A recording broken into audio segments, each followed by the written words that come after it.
ये बच्चे विशेष हैं, हम सब से कुछ अलग। इनका अलग होना ही कुछ खास है। अपने आप में खुश, निश्चिंत, हर उम्र में अपने बचपन को ही जीने वाले। समाज क्या कहेगा, उस सवाल से हमेशा बेपरवाह, बेखबर। ऐसे ही विशेष बच्चों की शिक्षा, विकास और उन्हें सामाजिक तौर तरीके सिखाकर मुख्य धारा से जोड़ने की मुहिम छेड़ने वाली संस्था टीयर्स को इस वर्ष DLA social activist of the year award प्रदान किया जा रहा है। टीयर्स के नाम को आंसू से न जोड़ें। यहाँ टीयर्स का मतलब है train, educate and rehabilitate socially. इस संस्था की नींव 2 जुलाई 1992 को कमला नगर में ई ब्लॉक के एक घर से साइकोलॉजिस्ट एवं काउंसलर डॉक्टर रीता अग्रवाल ने रखी थी। मात्र 2 बच्चों के साथ उन्हें समाज की मुख्य धारा से जोड़ने के संकल्प के साथ शुरू किया गया ये सफर आज इस मोड़ पर है कि अब तक करीब 500 बच्चे टीयर्स परिवार का हिस्सा बन चुके हैं। मंदबुद्धि बच्चों में सामाजिक तौर तरीकों और उन्हें आत्मनिर्भर बनाने की प्रेरणा डॉक्टर रीता अग्रवाल को राष्ट्रपिता महात्मा गांधी से मिली। बापू के स्वतंत्रता संग्राम आंदोलन से सीख लेते हुए डॉक्टर रीता ने भी समाज के लिए कुछ कर गुजरने की सोच के साथ इस मार्ग को चुना। शुरुआती चरण में चंद बच्चे ही संस्थान में पहुँचे, लेकिन जब उन्होंने 1996 में शास्त्रीपुरम में टीयर्स का नया भवन बनाया तो बच्चों की संख्या बढ़कर 50 हो चुकी थी। यहाँ बच्चों का IQ टेस्ट लेने के बाद उन्हें आत्मनिर्भर बनाने के लिए प्रशिक्षण दिया जाता था। शुरुआत में टिन शेड्स की छत वाले कमरे थे, जहां बाद में इस जमीन पर भवन का निर्माण कराया गया और 13 सितंबर 2003 को तत्कालीन राज्यपाल श्री विष्णुकांत शास्त्री ने टीयर्स का लोकार्पण किया। वर्तमान में टीयर्स में 150 बच्चे अध्ययनरत हैं तथा 28 ट्रेन टीचर्स के साथ कुल 45 लोगों का स्टाफ इस मिशन में समर्पित है।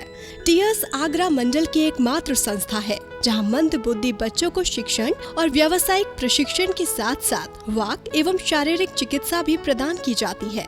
यहाँ आने पर सर्वप्रथम बच्चे की बुद्धि की जांच की जाती है। व्यवहारात्मक असेसमेंट किया जाता है, जिसके आधार पर बच्चे की संपूर्ण क्षमता का आकलन होता है।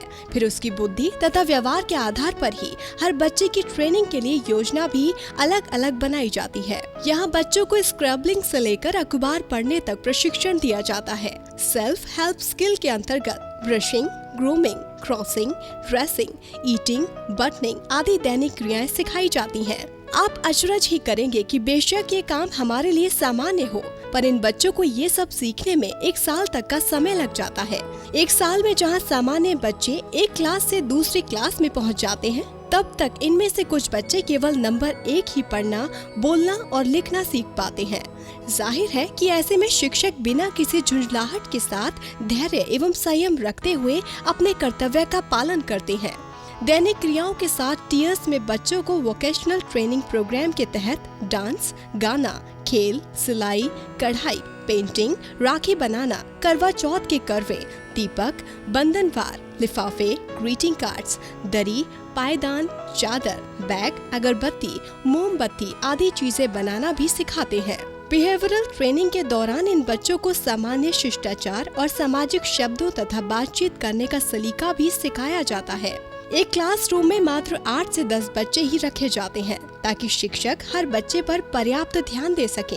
इन बच्चों को साल में एक बार पिकनिक पर ले जाने के अलावा बीच बीच में आउटडोर एक्टिविटीज के लिए भी ले जाया जाता है। टीयर्स में मंदबुद्धि बच्चों के लिए हो रहे काम को शहर के समाज सेवी ही नहीं, अधिकारियों की ओर से भी भरपूर प्रोत्साहन मिलता है। कभी कोई इन बच्चों को सर्कस दिखाने लेकर जाता है तो कोई सिनेमा हॉल ले जाकर फिल्म दिखाता है। टीयर्स में ट्रेनिंग पूर्ण होने के बाद मंदबुद्धि बच्चों में आश्चर्यजनक सकारात्मक परिवर्तन देखने को मिले हैं। ये बच्चे आत्मनिर्भर हो रहे हैं। यहाँ से पास आउट 40 बच्चे अपने अपने परिवारों का कामकाज में सहयोग कर रहे हैं। एक स्थानीय हैंडीक्राफ्ट निर्यातक इकाई में वंदना दीक्षित और रविंद्र वोरा नौकरी भी कर रही हैं। ये इस बात का प्रतीक है कि टीयर्स में आने के बाद बच्चों में आत्मनिर्भरता का संचार हो रहा है। चौंकाने वाली बात ये भी है कि समाज से जिनको अलग माना जाता था, आज उनके कार्य की प्रशंसा हो रही है। टीयर्स में बच्चे धनिया, खटाई, हल्दी, मिर्च, आटा, बेसन वगैरह भी बनाते हैं और इनको ट्राइडेंट समेत कई अन्य होटल्स खरीदकर इन बच्चों का प्रोत्साहन बढ़ा रही हैं। होटल JP पैलेस ने टीयर्स के बच्चों द्वारा बनाए गए क्राफ्ट के सामान का ऑर्डर दिया है। वहीं वेस्ट मटेरियल से बने डोरमैट्स को खरीदने के लिए यूरोप से भी एक ऑर्डर मिला है, जिसके लिए रॉ मटेरियल किशोर एक्सपोर्ट्स और वेडिंग स्क्वायर उपलब्ध करा रहे हैं।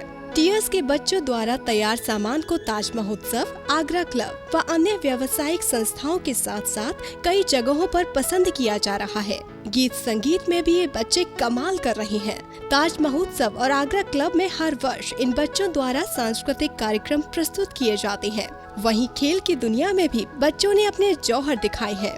चाइना के एथेंस में हुए स्पेशल बच्चों के वर्ल्ड ओलंपिक्स 2009-10 में वेट लिफ्टिंग में टीएस के छात्र अभिनव राठौर रजत पदक जीतकर पूरे देश का मान बढ़ा चुके हैं। इस उत्कृष्ट एवं अभिनव कार्य के लिए महामहिम राष्ट्रपति श्री प्रणब मुखर्जी ने विश्व विकलांग दिवस के अवसर पर 3 दिसंबर 2014 को टीएस को राष्ट्रीय पुरस्कार से सम्मानित किया है। इसके अलावा राज्य सरकार भी टीएस संस्था को सम्मानित कर उसके द्वारा किए जा रहे नेक काम की सराहना कर चुकी है। टीएस को इस मुकाम तक ले जाना डॉक्टर रीता अग्रवाल के लिए आसान नहीं था। इस पूरे सफर के लिए वो अपने जीवन साथी SL फर्टिलाइजर्स के निदेशक मुकेश अग्रवाल, बेटे पुनीत, बहू प्रेरणा, बिटिया Kunjika Agarwal, Saint Jones college में साइकोलॉजी विभाग के हेड रहे डॉक्टर MA शाह और दिमाग हॉस्पिटल के निदेशक स्वर्गीय डॉक्टर मधुबन सिंह एवं शहर के अन्य लोगों को धन्यवाद देती हैं। वो कहती हैं कि इस मिशन में इन सभी ने सहयोग और अपनी आहुति दी है। पिछले सत्र से टीएस में राष्ट्रीय पुनर्वास परिषद से अनुमोदित DED पाठ्यक्रम शुरू किया जा चुका है